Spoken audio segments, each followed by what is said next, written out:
Sabi Ray ni Rodin, Saldico, sagutin mo nga yung yung matalinong, yung magandang tsura niya, tsura ni John Vic, sagutin mo, ha? Yan. Sabi ng abogado, bakit hindi ikaw? Bakit hindi ka mag-video? Tatago tayo. Baka matrace. Sige. Matrace eh. Okay. Ang sabi ni Atty. Roy Rondain, the house is designed with a split type basement. Split type basement? Parang aircon yun, ha? Parang split type aircon. Oo.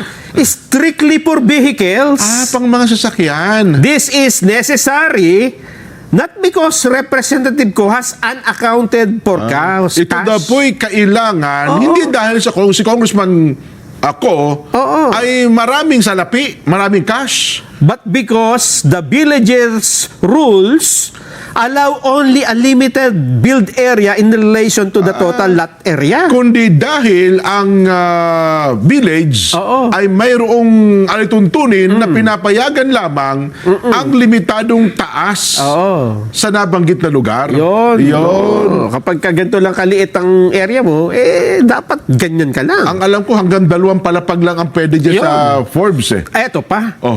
The claim that the basement is so designed. Ang sinasabi na ang basement na ito ay dinisenyo to store cash para magbenta ng pera. Taguan ng pera. Store. To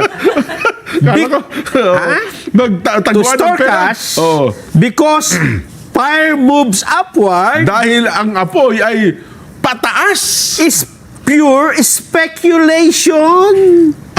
Ito ay pawang espekulasyon lamang. Ayun. Ewan naman, di ba? Hindi naman common dahil sa ang apoy, pataas. Hindi na masusunod yung ilalim. Oo, tsaka lahat ng gagawa ng basement, magtatago na ng pera.